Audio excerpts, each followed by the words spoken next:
రేపటి నుంచి పంచాయతీ ఎన్నికలకు సంబంధించినటువంటి నామినేషన్లు కూడా షురూ కాబోతున్నాయి. దీనికి సంబంధించి బీజేపీ ఏ విధంగా ముందుకెళ్తుంది, అసలు బీజేపీ యాక్షన్ ప్లాన్ ఏంటని మనతో మాట్లాడడానికి బీజేపీ సీనియర్ నాయకులు డాక్టర్ ఎస్ ప్రకాష్ రెడ్డి గారు ఉన్నారు. ఒకసారి మాట్లాడించేటువంటి ప్రయత్నం చేద్దాం. సార్, పంచాయతీ ఎన్నికలు మీరు సిద్ధంగా ఉన్నారు? ఎందుకంటే ఇందాక పీసీసీ మాట్లాడుతూ ఒక్క సీటు కూడా బీజేపీ గెలిచే పరిస్థితి లేదని అంటున్నారు. అది వాళ్ళు మాత్రం గెలుస్తారా? వాళ్ళకాడ ఉంది. పోనీ ఏ పార్టీ గెలుస్తారు? అసలు పార్టీ ఎలక్షన్స్ ఇది. పీసీసీ అధ్యక్షుడికి ముత్తిమతి చెప్పింది అంటారు. తెలంగాణలో ఒక భాష ఉంటుంది, అంటే బుద్ధి లేదు తెలివి లేదా అన్నట్టు అనిపిస్తుంది ఒక్కోసారి. అనకూడదు పెద్ద మనుషులకు. కానీ సర్పంచ్ ఎలక్షన్స్ అనేది నాన్ పార్టీ ఎలక్షన్స్. గ్రామాలలో ఉండేటువంటి కార్యకర్తలు పోటీ పడుతుంటారు. పోటీ పడుతున్నప్పుడు కాంగ్రెస్ పార్టీ నాయకుడు గెలవాలని లేదు, టీఆర్ఎస్ నాయకుడు గెలవాలని లేదు, ఇండిపెండెంట్లు గెలుస్తారు. చాలా రాష్ట్రాలలో బీజేపీ పాలిత రాష్ట్రాలు కావచ్చు, కాంగ్రెస్ పాలిత రాష్ట్రాలు కావచ్చు, ఇండిపెండెంట్ సర్పంచ్లు గెలిచిన దాఖలా ఉదాహరణలు చాలా చాలా ఉన్నాయి. కాబట్టి ఆయన బీజేపీ గెలిచే పరిస్థితి లేదని ఆయన చెప్పుకుంటే ఎట్లా?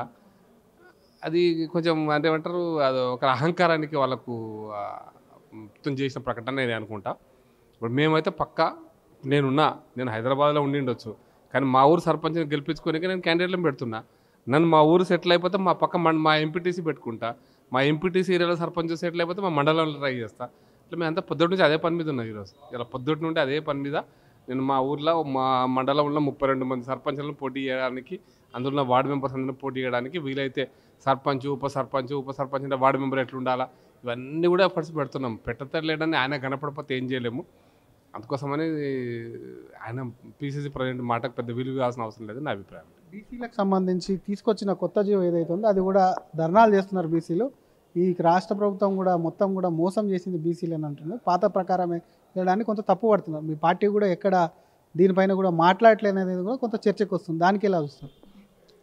ఒకటి, బీసీలు మోసం చేసిన మాట వాస్తవం. కాంగ్రెస్ పార్టీ మోసం చేసింది, దగా చేసింది, కుట్ర చేసింది. బీసీలకు ఎవరు చేయాలంత అన్యాయం కూడా చేసింది. ఇస్తా అని చెప్పి ఇవ్వకపోవడం అనేటువంటి ఒక దుర్మార్గం అది. దాని విషయంలో కాంగ్రెస్ పార్టీని క్షమించేది లేదు, బీసీలు క్షమించాలని నేను అనుకుంటున్నాను. ఒకటి, ఇప్పుడు మేము బీసీలకు ఇస్తామంటారు, మీరు బీసీలకు ఇచ్చేది ఏందా? గ్రామాలలో ఒక్కొక్క గ్రామంలో ఇద్దరు కాంగ్రెస్ పార్టీ క్యాండిడేట్లు పనిచేస్తారు. ఒక రెడ్డి చేస్తాడు, ఒక బీసీ చేస్తాడు. ఎవరు గెలుస్తాడు? ఈ రెడ్డి ఎవరికి సపోర్ట్ చేస్తాడు? ఎందుకంటే ఎమ్మెల్యేలు ఎవరికి సపోర్ట్ చేస్తారు? ఇవన్నీ కూడా లాజికల్. ఇవ్వరా పార్టీ పరంగా? వాళ్ళు పార్టీ పరంగా ఇస్తామని అన్నారు 42% ఇంటర్నల్గా. మరి ఎంతవరకు ఇస్తున్నారో ఇంకా తెలియదు. మీరు ఇస్తారా ఇవ్వరా? నేను ఒకటి అంటే మా పార్టీ కార్యకర్తలు సాధ్యమైనంత వరకు 42 కాదు 50% కూడా ఇవ్వాలని మా ప్రయత్నం ఉంది. వీలైనంత ఎక్కువ ప్లేసెస్లో వీలైనంత ఎక్కువ మంది సర్పంచ్లను బీసీలను పెట్టే ప్రయత్నం చేస్తాం. జనరల్ సీట్లో కూడా బీసీలను పెట్టే ప్రయత్నం చేస్తాం. నాట్ దట్ ఎస్సీ ఎస్టీ సీట్లు అయితే మనం ఏం చేయలేము, కానీ జనరల్ సీట్లలో కూడా బీసీ నిలబెట్టే ప్రయత్నం జరుగుతుంది కూడా. దానికి అనుగుణంగా జరుగుతుంది. మా మా ఎంపీటీసీ పరిధిలో 3 గ్రామ పంచాయతీలు ఉన్నాయి, 3 జనరల్ అయినాయి. అంత మాత్రం 3 జనరల్లో మేము బీసీలను పెడుతున్నాం కూడా, తప్పనిసరిగా పెట్టే ప్రయత్నం చేస్తాం. కాబట్టి అది వాళ్ళ యొక్క బీసీలను మోసం చేసిండు. ఇప్పుడు ఇదంటే అయిపోయింది. సర్పంచ్ ఎలక్షన్స్ పార్టీకి గుర్తులేవు కాబట్టి గుర్తులేదు. ఇప్పుడు నేను 50% ఇచ్చినాను ఎవరినంటావు? నేను ఇంతకుముందే చెప్పిన, ప్రతి ఊర్లో 2-3 కాంగ్రెస్ క్యాండిడేట్లే ఉన్నారనుకోండి, ఎవరికి సపోర్ట్ చేస్తాడు? ఎమ్మెల్యే ఎవరికి చేస్తాడు? వాళ్ళ ఎంపీటీసీ ఎవరికి చేస్తాడు? వాళ్ళ పీసీసీ డీసీసీ ఎవరికి చేస్తాడు? వాళ్ళ నాయకులు ఎవరికి చేస్తారు? అంత మోసం. ఒక రకంగా బీసీలను మోసం చేసి మేము ఇవ్వను అంటే ఏం కాకపోతుండే, ఇస్తామని చెప్పి మోసం చేసిన పార్టీ కాంగ్రెస్ పార్టీ. కాబట్టి ఇస్తామని ఇవ్వకపోతే మాత్రం ప్రజలు చాలా ఎక్కువ తిరస్కరిస్తారని నా అభిప్రాయం అండి. మీరు పార్టీలో చాలా సీనియర్ నాయకులు, గతంలో పెద్దగా బీజేపీకి సంబంధించి పంచాయతీ ఎన్నికల్లో ముఖ్యంగా కూడా బీజేపీ బలపరిచిన అభ్యర్థులు కూడా గెలిచినా కూడా కొంత పక్కకు వెళ్ళినటువంటి సందర్భంలో ఈసారి అప్రాక్స్గా 12,000కు పైగా ఉన్న స్థానాల్లో ఎంతమంది గెలిచేటువంటి అవకాశాలు ఉన్నాయో మీ పార్టీలో చర్చ జరుగుతుంది అప్రాక్స్గా? ఇప్పుడు దీంట్లో అర్థం చేసుకోవాల్సిందంటే 12,000 పైచిలకు గ్రామ పంచాయతీలలో సుమారుగా 3,900 3,800 దాకా తాండాలు గ్రామ పంచాయతీలు వేసినవి ఉన్నాయి. అంతకుముందు 8,000 పైచిలకు గ్రామ పంచాయతీలు. వాస్తవానికి ఎస్టీలు, అక్కడ ఎస్టీల దగ్గర కూడా పార్టీలు ఉండవు అసలు. బేసిక్గా పార్టీ పేరు మీద ఎవరు గెలవాడు. మేము కూడా గెలిచినాం చాలా ప్లేసెస్లో. ఇంతకుముందు చెప్తాను, నిన్న నారాయణపేటలో ఒక 65 మంది సర్పంచులు గెలిచారు ఒక దగ్గర. కాబట్టి సర్పంచులు గెలిచినా అయితే దీంట్లో నాన్ పార్టీ కాబట్టి అంటే పార్టీ ఎన్నికల దీంట్లో సింబల్ ఉంటుంది కాబట్టి గెలిచిన వాళ్ళు మా వాళ్ళే అని చెప్పి అధికార పార్టీ సహజంగా చెప్తుంది. సహజంగా అందరూ మా వాళ్ళే అంటుంది. అది మా వాళ్ళు అంటే మీ వాళ్ళు అవునా కాదో తర్వాత తెలుస్తుంది కదా. మీ వాళ్ళు అవునా కాదని తెలిసింది కదా అసెంబ్లీ ఎలక్షన్స్ అలా. మీ వాళ్ళందరూ కలిసి పనిచేస్తే మరి మీ ఎమ్మెల్యేలు ఓడిపోకపోతుంది కదా, మీ ఎంపీలు ఓడిపోకపోతుంది కదా. అంత గతంలో అన్ని టీఆర్ఎస్ 31 జిల్లా పరిషత్తు టీఆర్ఎస్ గెలిచింది చెప్పుకోగా 32 ఏమైంది 32 గెలిచిందా మరి 32 జిల్లా పరిషత్ వాళ్ళే గెలిస్తే ఎమ్మెల్యేలు గెలవాలి కదా మరి, ఎందుకు ఓడిపోయింది మరి. అందుకోసం ఇవన్నీ కూడా అధికార పార్టీ ఏ రాష్ట్రంలో, ఈ ఒక్క రాష్ట్రంలో మనం ఏదో ఈ రాష్ట్రంలో ఇట్లా ఉంది పరిస్థితి అనుకోద్ది, ఏ రాష్ట్రంలో అయినా కూడా ముఖ్యంగా పార్టీ గుర్తు లేకుండా జరిగే ఎన్నికలు సహజంగా అధికార పార్టీ అని క్లెయిమ్ చేస్తారు, బట్ అధికార పార్టీ కాదు వాళ్ళు. ఇంతవరకైతే పక్కా చెప్పగలుగుతారు. అన్ని స్థానాల్లో పోటీ చేయబోతున్నారా?